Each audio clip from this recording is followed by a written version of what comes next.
The eyes of Texas have fallen upon the Wall Street billionaires that back the Biden administration. Hello, everybody. My name is Preston Poulter here with Pocket Jacks Comics. One of the things I love about this story is how it has laid bare the hypocrisy of the establishment and the major players behind the Biden administration. They campaigned on, we're there for the little guy, but let's face it, they're there to make sure the little guy gets a little piece of their pie. And you notice this is part of a larger trend of social media companies taking shots at people who speak out against the establishment. Once you veer off the establishment message, particularly if you're right-leaning, but Twitter just banned a whole bunch of Antifa accounts. So essentially this fight is about the establishment versus the populace. And what I find so strange is that the establishment is coming to the defense of short sellers. And if you know nothing about stock, short sellers are the villains, right? In this scenario, the Wall Street Bets people are actually the heroes. They're going and they're buying stock in a company that has fallen on hard times due to COVID. Now, maybe they're banking foolishly. Maybe they're hyped up on hopium so much that they're about to lose all their money, but they seem prepared to do so. But that's a great story. That's a story that benefits Gamestop and the employees therein. Gamestop can sell some of its shares. We have a newly minted millionaire who invested heavily in GameStop because he believed in the fundamentals of the company and that it could be turned around back in, December. And now he's a multi-billionaire. So they're certainly making some waves. And meanwhile, short sellers are people who are banking that a company is going to lose value, if not go broke.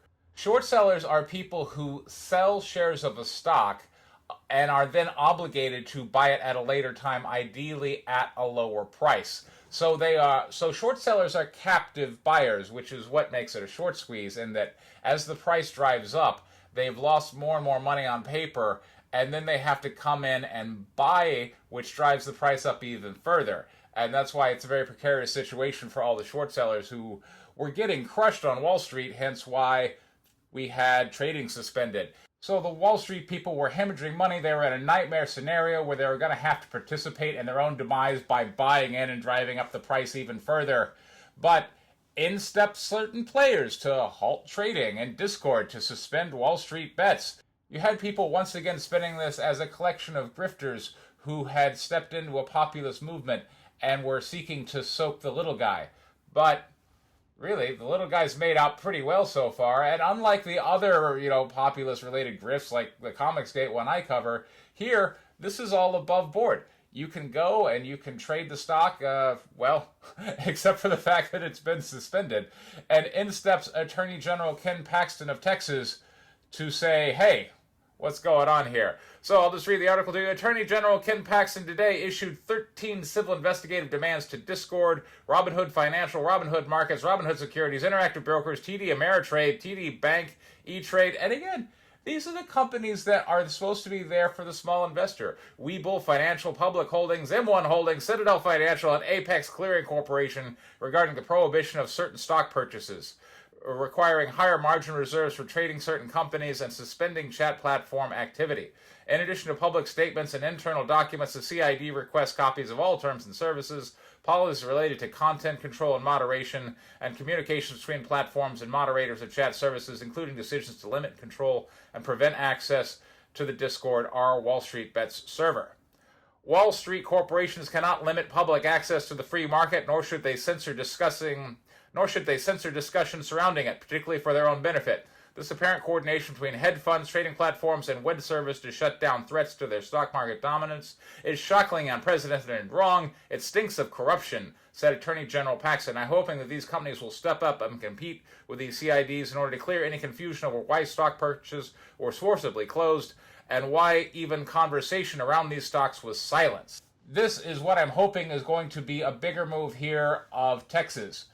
When we had the Trump administration, Trump was issuing a lot of executive orders, and the Trump opponents were finding people who would take the executive orders to court in order to get injunctions issued. I'm hoping that Texas will be the stalwart against what is obviously a great deal of corruption that we should expect to come rolling out of the Biden administration. I think this is a very exciting story. I love it when populism meets with essentially new technologies to allow the small person the abilities to trade on information before, like they've never been able to do before. Usually in Wall Street, the saying is whenever you see the small person doing something, you need to do the opposite because those who are in the know are acting on much better information. But here, it's the exact opposite. I love the story. I love the hypocrisy of Wall Street coming to the defense of short sellers, which has traditionally been the villains. And look, I'm a hard money conservative. You know, I have been looking at these Wall Street valuations for a long time and thinking somebody could make a good deal of money on the short side. But it's so risky because that share price, as we're seeing, can go to infinity. A lot of the short selling is done these days by people who have media influence. So they'll place a bet and then they'll put out, you know, or their friends will run stories about how this stock isn't going to be able to turn around. AMC's going out of business. And that allows the short sellers to put a lot of pressure on companies. Remember KB Toys? Remember Toys R Us? How many of your childhood legacies have been taken to the woodshed behind these people? It's time we fight back, and I'm really glad to see my home state of Texas leading the charge. This has been Preston Poulter with Pocket Jacks Comics. Thank you very much for your time. Take care.